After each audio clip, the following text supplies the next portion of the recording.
So thank you everyone for joining. I want to welcome you to today's session, our virtual event on the Padlock Clip entitled Padlock Over-the-Scope Clip Early Adopter Experience. That will be presented by Dr. Mark Prince.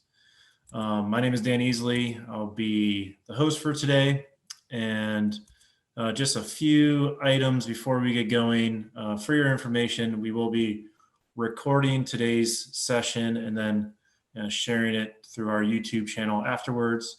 So if you do have to leave or anything early, we will be sharing the event in total later in the next few days. Second thing is that if you have any questions or comments, there is a chat function. If you go to the bottom portion of your screen and either hit Q&A or chat, you can submit questions that you have for Dr. Prince, and we will address those questions at the end of the presentation. So without further ado, I'm excited to introduce our presenter today, Dr. Mark Prince. Dr. Prince, as the title indicates, was an early adopter of the Padlock Clip, and so he's had a few years of experience and in many cases with this device, and he'll be sharing his kind of best practices and tips for utilizing the Padlock Clip. So with that, Dr. Prince, the floor is yours. We're excited to hear your presentation. Oh, okay, great, thank you. Yeah, I'm Dr. Mark Prince. I'm a gastroenterologist at Christus Mother Frances Hospital in Tyler, Texas. I'm the director of inpatient gastroenterology there. And I want to thank Dan and STERIS, and also John Bradich, my local rep, for introducing me to this clip a couple years ago. It's been a good addition to my practice. My practice is at a tertiary referral hospital in East Texas. We're the major referral hospital in that region. We have a dedicated team of gastroenterologists who do the inpatient work each day, consults and procedures. And we get a high volume of new consults every day. And bleeding is the most common reason for consultation. So most of my experience with Padlock is with bleeding. So the clip itself is an over-the-scope clip. It's designed to encircle and lift. I think that lifting is a really important function, and close tissue defects. It attaches to the outside of the scope, so your instrument channel is free for other devices, free for other functions like flushing or suctioning. I think the key differentiator to me with the Padlock clip is that it is a very low profile device. When it's deployed, it lays very flat against the tissue. So I think that is makes it very useful in tight situations, in the esophagus, maybe in the duodenum.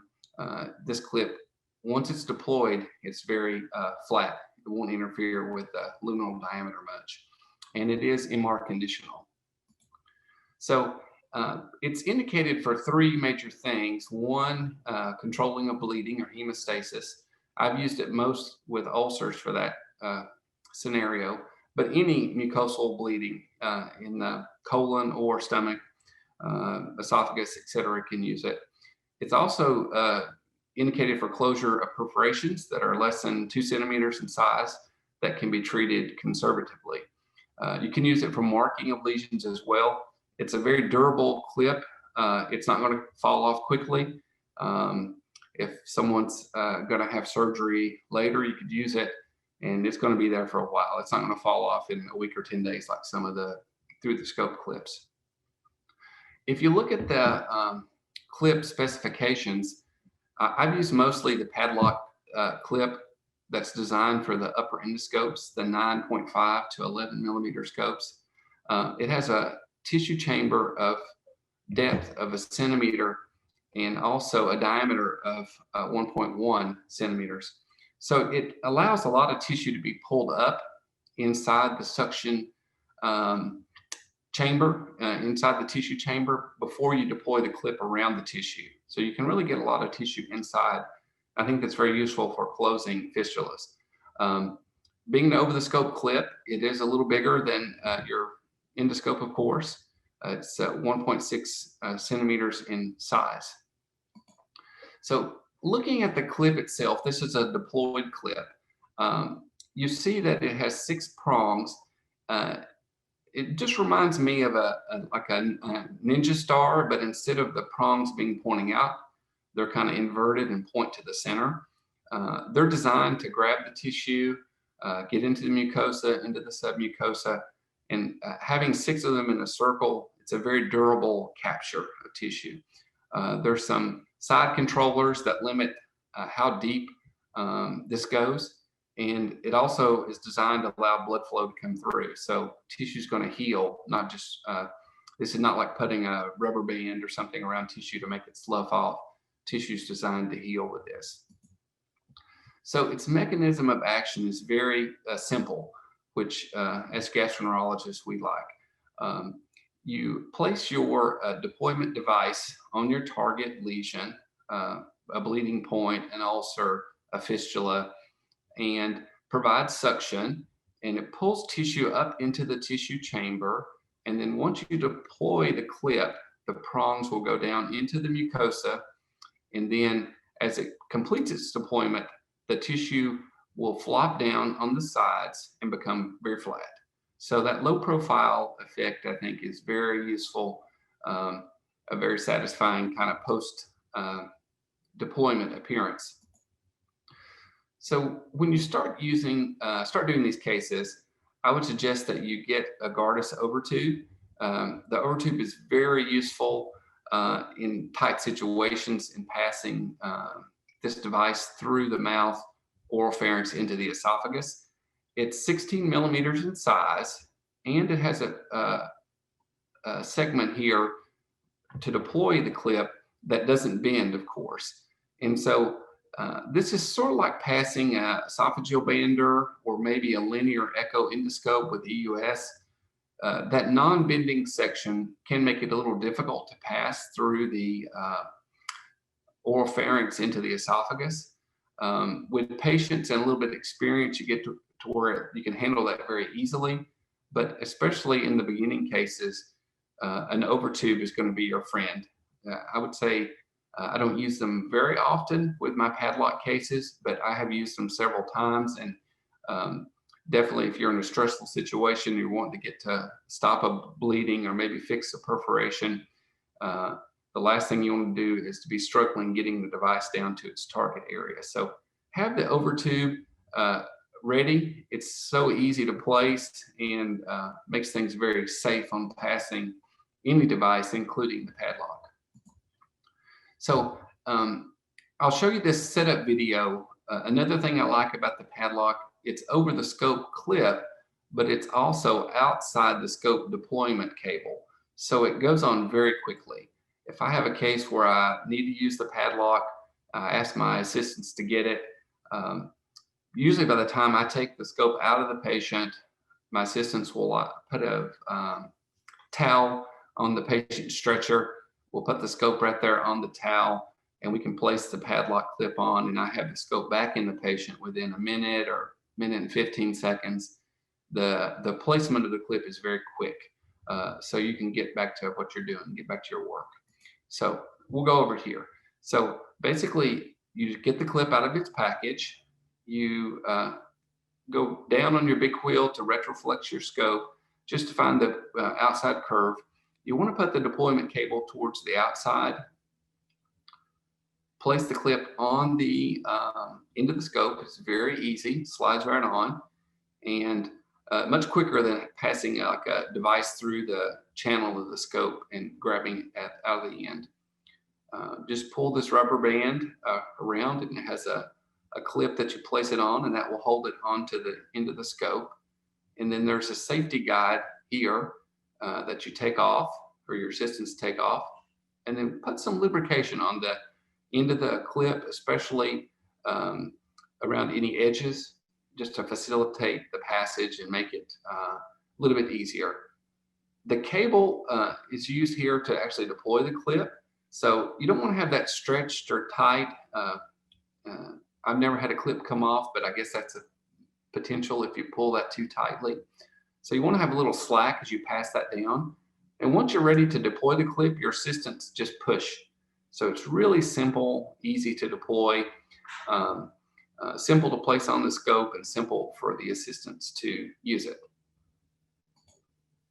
So that's kind of the background of the clip itself and what it is.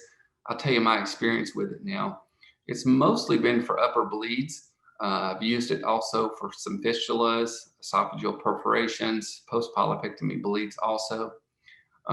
It can be used for any of those, but in my practice, I see a lot of upper GI bleeds, so that's where I've used it most.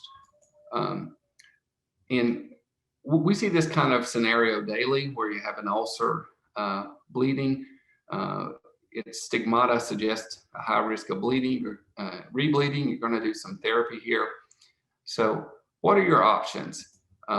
Certainly, I inject a lot with epi for initial hemostasis, but a second device is needed or second therapy is needed. And thermal therapy like a heater probe or a bipolar probe works very well. I tend to use a lot of through-the-scope clips for small ulcers like this that need endoscopic therapy. However, what do you do when you see an ulcer like this? This has a very deep crater. It has a lot of fibrosis here, a lot of scarring where this ulcer has been chronic. I find these are very difficult for a through-the-scope clip to provide attachment in this tissue, just almost too hard for those clips to work. Certainly, this ulcer is too big, I think, to close with, try to close the whole scope, whole ulcer up with clips. I don't think that would work. So in this case, we use thermal therapy with heater probe initially, and this patient went home. So padlock clips, over-the-scope clips are relatively new. It's always a question with new devices when to use them. AGA has come up with an update on their non-variceal upper GI bleeding device this summer, and part of this, it addresses the padlock clip. Two scenarios are suggested. One is if you have a situation where you've tried conventional measures like cautery or clips and through the scope, and they've not been very effective or unsuccessful, or if you see a situation where you just think they're going to be unsuccessful, padlock clip, an over-the-scope clip certainly can be used. So in my previous slide, I showed you that clip that showed you that ulcer that we did the thermal therapy for, and that same patient did well for about 10 days and then got readmitted to the hospital with recurrent melena. And I did this second endoscopy, and in doing that, I saw the ulcer had healed some, but there are 2 visible vessels still within that ulcer base. So this is a scenario where conventional therapy has been unsuccessful. So I placed a padlock clip, and this is a nice display of what it will look like after. It pulls the tissue up, encircles it, and then you can see the prongs, in this deep underneath.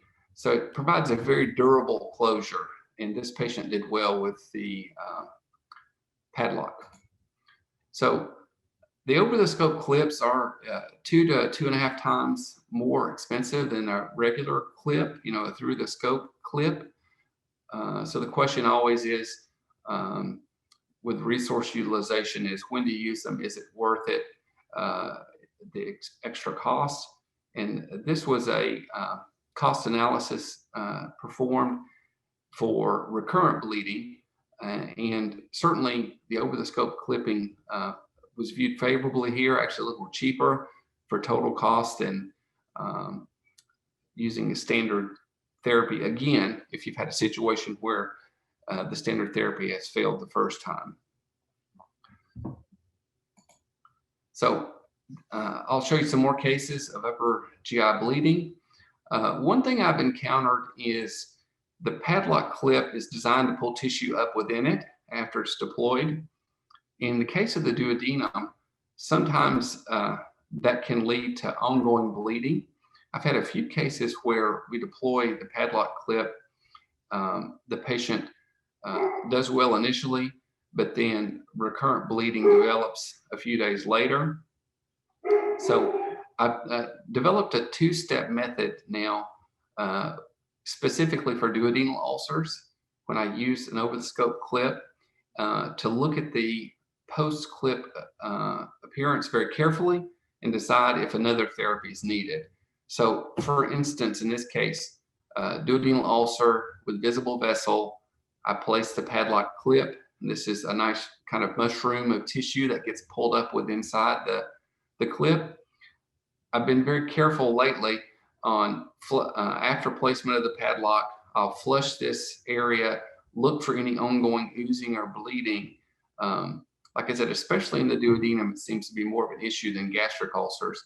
In this case, the same visible vessel here is visible on top of this mushroom of tissue that's pulled underneath the padlock. It's so low profile, the padlock, you don't even really see it after you place this here. But in these kind of cases where there is still high risk stigmata, I'm doing an additional therapy. So a through the scope clip on top of this seems to be working well for duodenal ulcers. I've not had any that I know of yet doing this over the last couple months of this kind of two-step therapy. This is a case actually kind of illustrates the point I just made. I did this, I saw this case last week. Patient had a duodenal Dieulafoy lesion, and one of my partners had placed a routine through the scope clip on it.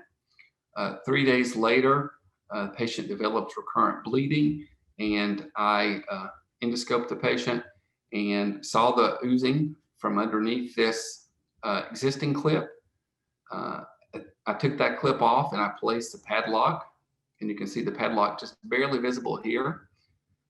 I looked at this for a while. I didn't see a visible vessel and flushed it, and I didn't place another clip back. I kind of wish I did though, because 3 days after that padlock was placed, the patient developed melena again, and I endoscoped her a second time, and you can see active oozing from that area. So this time I want to be extra careful. So I placed 2 through the scope clips on this bleeding area. And then I did an additional step of placing an endoloop like we would use for colon polypectomy. Placed it around the mushroom of tissue down by the base of the padlock and tightened it up. So padlock is very good. Over the scope clips are very good at closing big things, but no technique is perfect. So just like we use epinephrine plus thermal therapy plus sometimes through the scope clips, certain patients need more than one modality, and this patient 5 days out is doing well. Hopefully no further bleeding will happen. Kind of switching gears into tissue closure. This is a case of a tracheoesophageal fistula. A patient had lung cancer and had radiation and chemotherapy.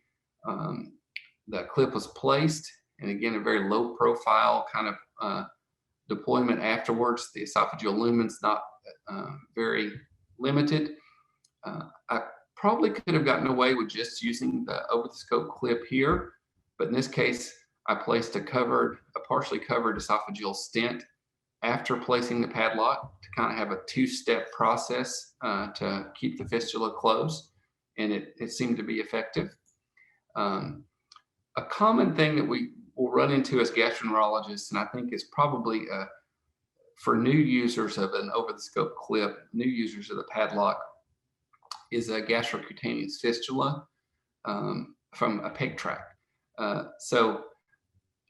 Patient had a gastrostomy tube, didn't need it, the tube was removed, but as we see in a certain number of cases, the tract never healed, so there was just leakage of gastric contents onto the skin. And this is an endoscopic view of that tract. This is immediate post-deployment of the padlock clip, and then took the scope out, took the deployment device off, went back down, and you can see again, a lot of tissue is pulled up, encircled, and then held in place. So this hole here was actually this area here. And so this patient did well with no leaking, further leaking on the skin. So this kind of case where you have a non-bleeding patient, there's no dangerous perforation, it's more of an inconvenience to the patient. This would be a great first case to use for over-the-scope clip for Padlock. You have time to look at it carefully. You could ablate this tissue if you wanted with either a heater probe or maybe some argon plasma to reduce the mucosa, and then place a clip. So I've done a fair number of these in the past, and you end up, before over-the-scope clipping, you end up placing like maybe 1, 2, 3, 4, maybe 5, through the scope clips over this. And now the Padlock one clip will do the job, and it's so easy to deploy and very quick to deploy. So it can turn a long procedure into a pretty quick one. So here is a case where a patient got dilated as an outpatient in the esophagus, and there was a perforation at the GE junction here, and we placed Padlock. Again, very quick, easy to deploy. You see, even after deployment, there's a lot of esophageal lumen left. You don't have to worry about this like occluding the esophagus or being too bulky. And this patient did well and healed with antibiotics, and a couple of days in the hospital, had no surgery. This is a case of a gastric perforation. Again, an outpatient procedure done to do an EMR of a gastric lesion, which turned out to be a just duodenal rest, a benign lesion near the pylorus. But with the EMR, there was a definite sign of mucosal and submucosal tear down with a perforation. So patient was admitted, and as the gastroenterology hospitalist, they asked me to see him about closing this. The closure went very well. Again, you can barely see the Padlock post-closure, and this patient did not have surgery, did well without complications. This is another good illustration of or indication for the over-the-scope clips, especially after having a polypectomy or mucosal resection. This tissue is kind of inflamed and hard from the cautery. I mean, certainly we could try to close this with through the scope clips, but it would again be 1, 2, 3, maybe 4, clips to close that area, and one Padlock did the job. And then finally, for colonic issues, anything that you see bleeding that's within reach of the Padlock, especially left colon bleeding, post-polypectomy bleeding, can be placed. It places very quick and easy, and it's very satisfying to see this. This is not too bad of a bleed visually, but it was quite a bit of blood loss this patient had. But you can see post-placement, no bleeding there. So in summary, the Padlock has been a wonderful addition to my practice. Over the years, our available devices and tools that we have to treat patients have been limited by our channel size. Engineers can only do so much placing things through the channel. I think definitely in the next several years or decade, there's going to be a lot of thinking outside the channel. Hopefully engineers will have more room and more space to develop innovative technologies that allow us to do things. Padlock is one of those. The over tube, it can be very helpful. I would suggest you definitely talk with, if you don't have that over tube, you definitely should get one and talk with your rep about how it's placed. It's very easy to place, requires almost no instruction after you understand the mechanism one time. It can be very useful in getting the Padlock into the esophagus. I've never had to use it for a colon indication, but can be very useful if you have someone who has difficulty with their upper esophageal anatomy, getting the padlock clip into the esophagus, that overtube will solve that problem.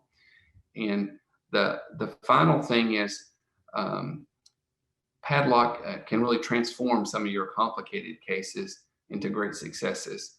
Situations where you have recurrent bleeding and a patient maybe is going to need to go to IR for embolization of their gastroduodenal artery for a duodenal ulcer, or maybe go to surgery for that ulcer that's bleeding. Of course, the fistulas and the perforations that might need surgery in the past. The over-the-scope clips are just adding so much more to our toolkit that we can use. And it's been a great success for me in helping a lot of patients avoid surgery. So I appreciate your attention, and I'll turn it back to Dan, and we'll answer any questions that y'all have. Thank you. Yeah, thank you, Dr. Prince. That's great to hear about your experiences and about, especially that last point you just brought up in terms of being able to avoid surgery in some of these cases. So I just want to remind any of the attendees that if you have any questions, please use the chat or the Q&A function to submit those, and we'll get those addressed. Dr. Prince, first question, you touched on this a bit in your presentation in terms of the new recommendations and some of the data that's coming out on using over-the-scope clips for rescue therapy, using them for recurrent bleeding, and then I think we're even seeing more as the potential first-line therapy for select patients. How do you think about when to utilize the padlock clip versus any of those alternative, through the scope clips or stents or cautery or anything like that? So every patient, there are national guidelines for everything. And with time and experience as a physician, you develop a sense of what's going to work for your patient. So I believe, no one technique, medication, endoscopic device is going to be perfect for everyone. So use your own skills and expertise to decide what you think might work best. So I'll just show you these two slides that I showed earlier. So in this case, this ulcer is pretty small. It's not very wide. So if you want to use a through the scope clip, it's probably going to be able to attach. You may be able to just use one across here. Certainly you could place one here and then a second one in this area, and it probably would work very well. So looking at the lesion, the ulcer gives you a good idea of what you want to do.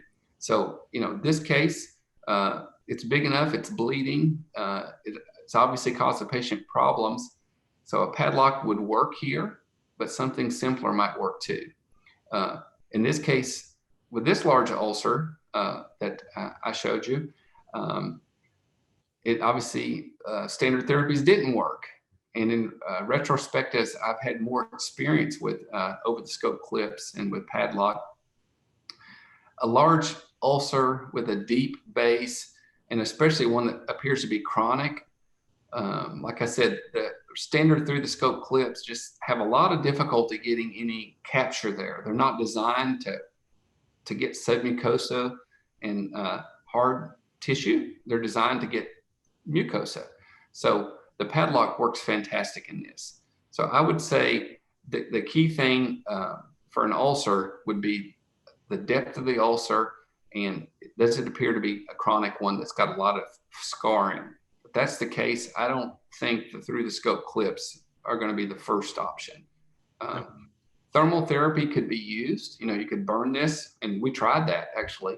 But I'm a little scared, a little bit hesitant to be putting a lot of burning, because when you burn, you're damaging tissue and you're going deeper. So you're making this crater bigger when you burn tissue. So when you have these really deep ulcers, sometimes that's the only option that you really have given the location, but I would prefer to close this rather than to make the hole bigger. Right. No, that's understandable. And you mentioned, for the duodenal ulcers, potentially using a treatment on any visible vessels, do you routinely use any sort of other modality before you place a padlock, like you would with, epi before a through the scope clip potentially? What are your thoughts on that? If I had an ulcer that was actively oozing, and I thought we probably need to go to a padlock, I might inject some epi first just to give yourself a little bit better visualization.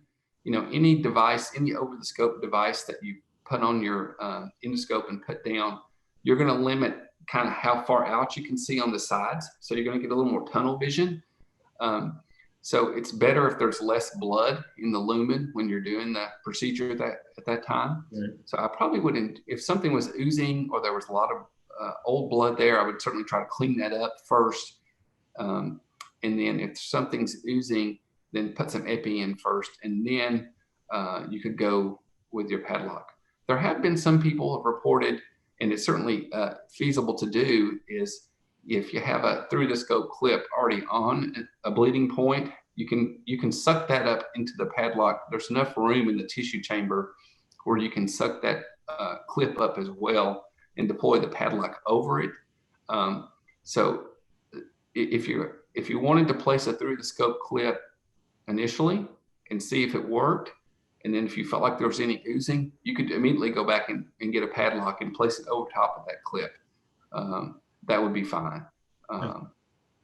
And do you find any need to like mark this site before you're taking the scope out to put the padlock on? Or do you have any techniques around just making the site easy to find once you're going back in? Or for the upper indications, it's usually pretty easy.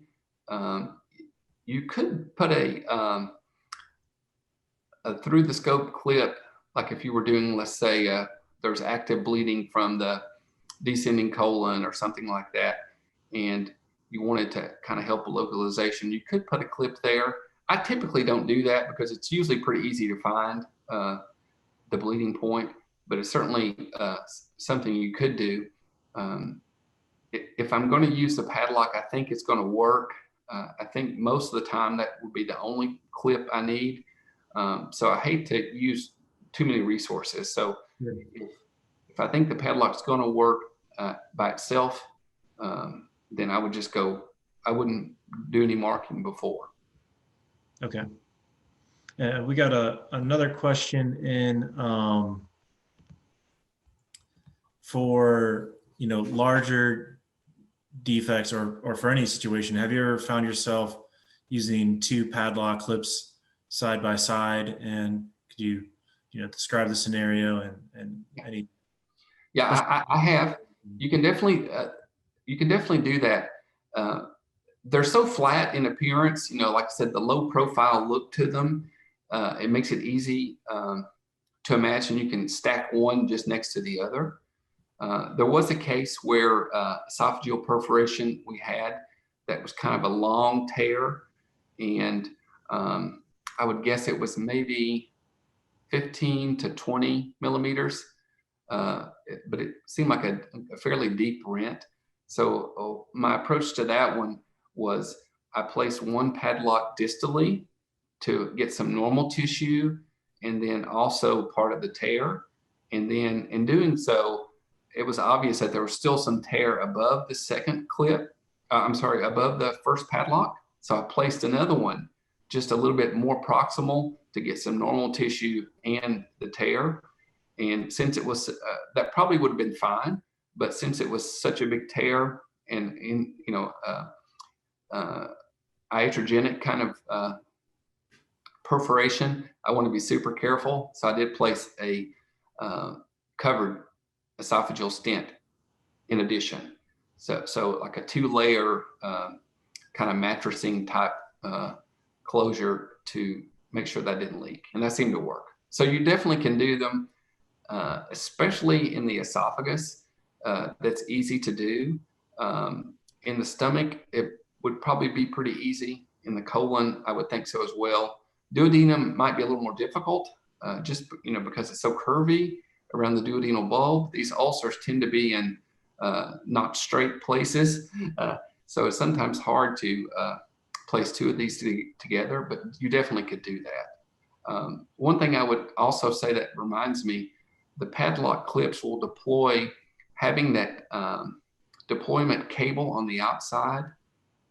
It will work much better if your scope is in the straight position.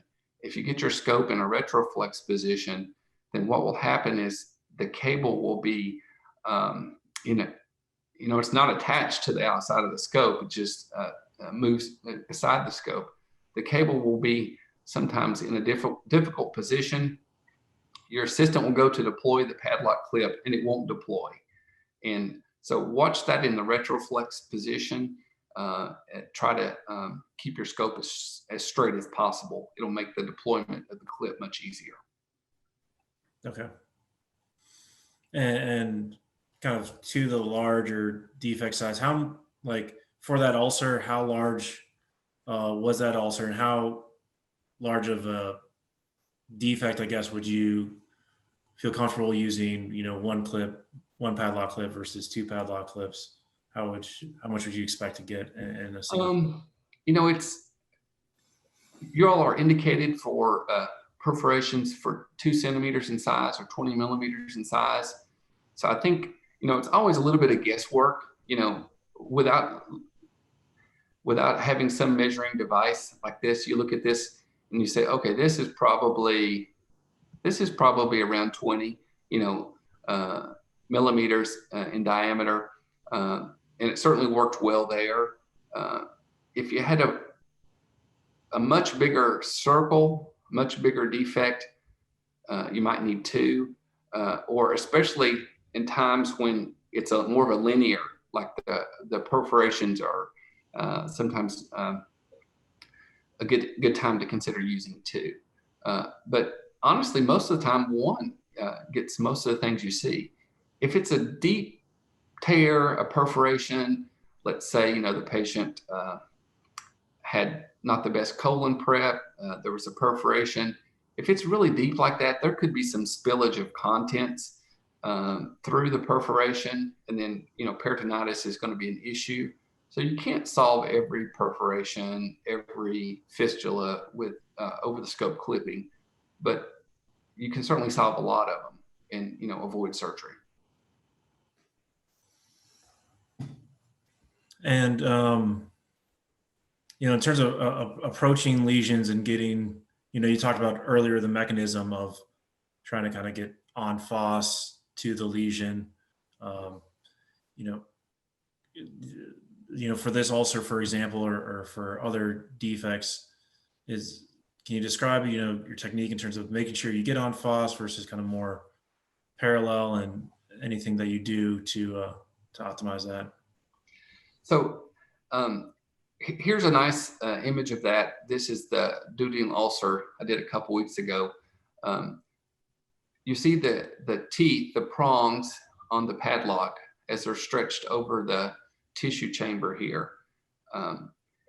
You want as much tissue as possible around this to be sucked up in. So obviously, just try to center your target lesion as much as possible. Let's say the visible vessel was over here. I would rather get the visible vessel, the bleeding point, and leave a little bit of ulcerated tissue out to the side. I mean, it's not like you're trying to make this, all of the ulcer just appear into this mushroom. If there was a little bit of ulcerated tissue over here, that would be fine if it's not bleeding. So I would just, visually, this is kind of your cone, and you just focus in on your point here. Try to, in the duodenum, this is a flat device on the end.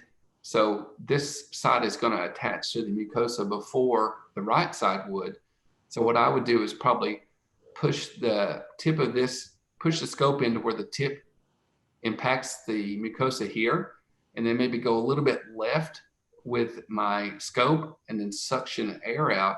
And what will happen is in the duodenum and in the colon, where it's a little more mobile, you'll see this right side kind of, you can suck it close to the edge. And then once you get it to the edge, you can just turn your little wheel to the right a little wheel to the left on your scope, and you'll be sort of pointing at that lesion. You can never, like I said, this is non-bending, of course, so you can't get directly 90-degree turns, but you can maneuver yourself to where you're close, and then you deploy it and you capture. So just try to aim for the center and suck as much air out first gently to get the mucosa. You try to get the mucosa all the way around this circle. And then once you do that, just aggressively hold the air. And what will happen is all this tissue will come in, fluid will come in. It'll be real chaotic appearance. You won't be able to really see, but a lot of tissue's there. And then you have your assistant deploy the device. And then after you deploy it, then you'll be able to see your work, see what it looks like. And for those, do you ever find a scenario where you will reach for some sort of grasping device, or do you rely primarily on suction? And if you do, what are those scenarios? Yes, I use mostly suction. Again, simpler is better in my estimation. If I can use one device rather than 2 or 3 or 4, that's better. You certainly can use a Raptor forceps. Like if for some reason you had, in this scenario, you were sucking air out and you couldn't get the mucosa to come up to it, you could place a forceps like a Raptor, rat tooth forceps or something on this mucosa and try to pull it closer. But I don't think you really need it most of the time. I mean, with a little bit of patience, you can line things up and just turn your scope to where you get this tissue to kind of flop over in front of the tissue chamber opening, and then use suction. It's sort of like banding esophageal varices or something of that nature.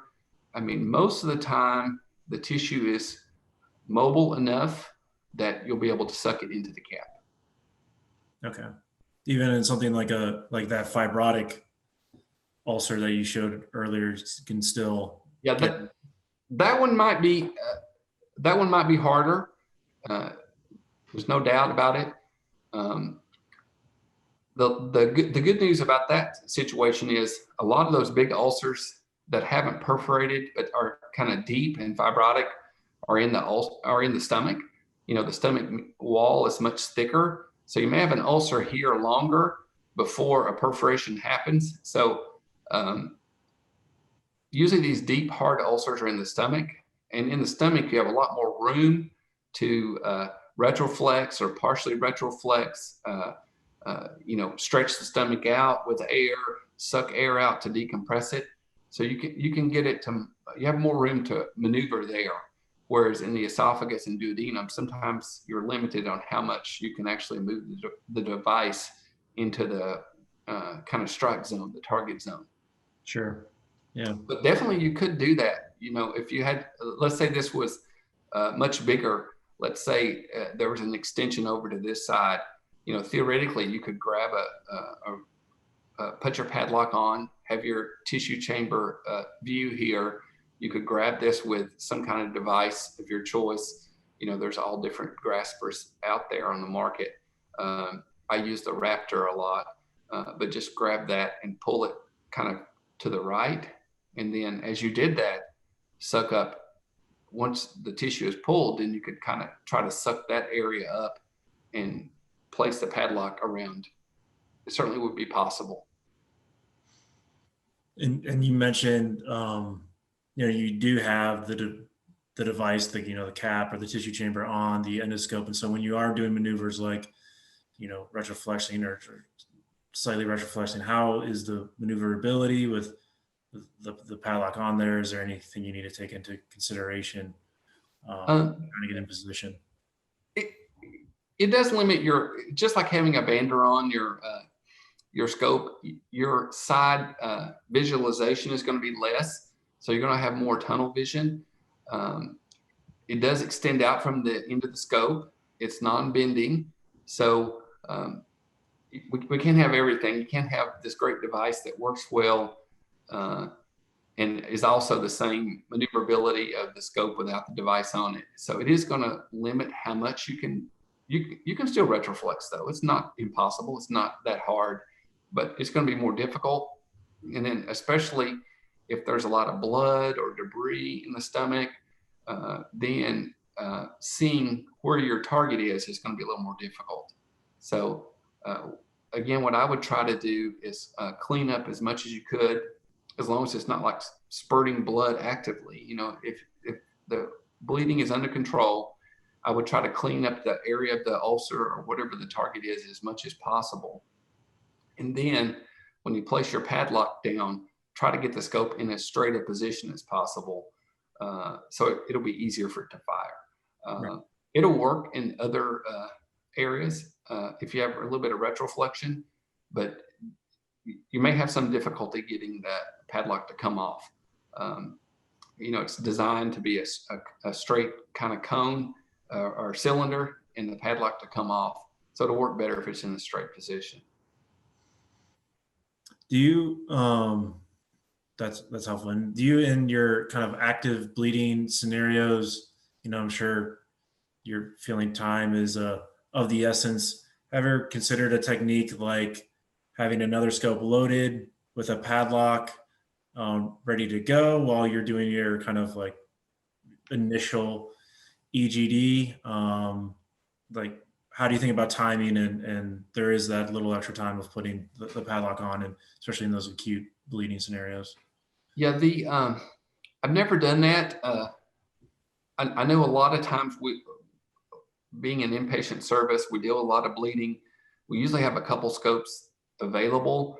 I usually kind of workhorse scope is a Olympus scope with a forward water jet, but just a routine, I believe it's 9.8 millimeters in size scope. We have the single and dual channel scopes as well for therapeutic purposes. But if it took a long time to place the padlock on the scope, to get it ready, to place it down, you might want to think about having two.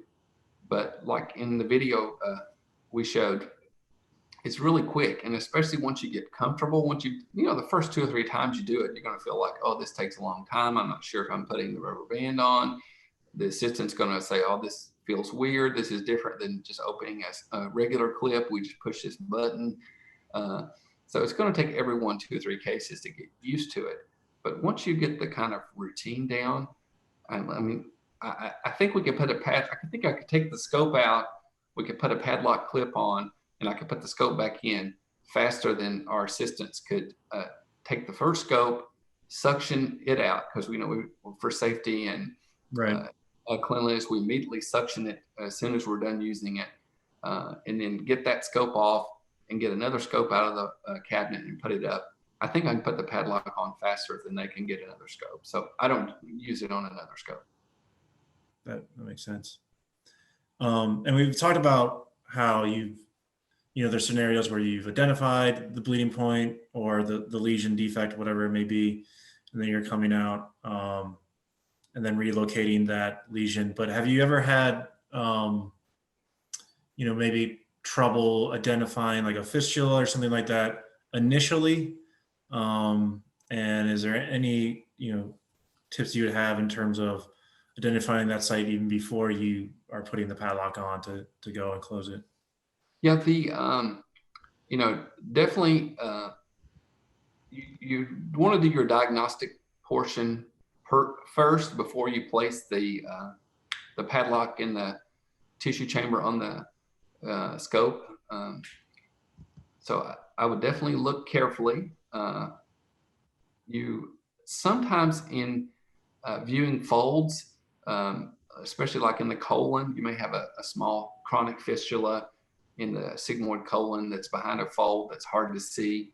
Other than trying to make sure the lumen is as clean as possible and you've suctioned up debris, the one other trick sometimes that can work is I'll ask for a transparent cap to go on the end of the scope. These are inexpensive little accessories that just provide a little sidewall that come out from the end of the scope that are clear.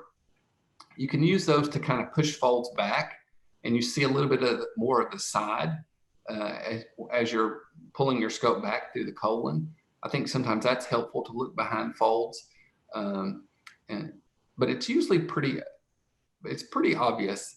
You know, you've had most of these colon perforations or even esophageal ones, they'll happen right after therapeutic interventions and endoscopy. You recognize it immediately during your case, or in the patient in recovery, you recognize something's not right, and you kind of know what you've just recently done, what procedures and what likely is the cause.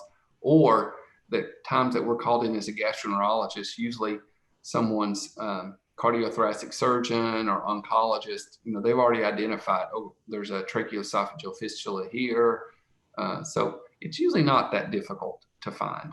But any tricks that you have as a gastroenterologist to increase visualization of the lumen is good. That transparent tissue cap sometimes can help, especially in like curves in the sigmoid or descending colon. Right. Okay. Thank you. Well, I think everyone's run out of questions now. They've grilled you enough, so we appreciate you sharing your experience with us. And I think with that we will wrap up today's session. So again, really want to thank you, Dr. Prince, for putting this together. Hope all of our attendees have found this to be really helpful. And as we mentioned, we have this recording, and so we'll be sharing it within the next few days on YouTube, and making sure to email it out to all of the attendees. So with that, I want to thank you for your time, and hope everyone has a good rest of their afternoon. Thank you all. Thank you.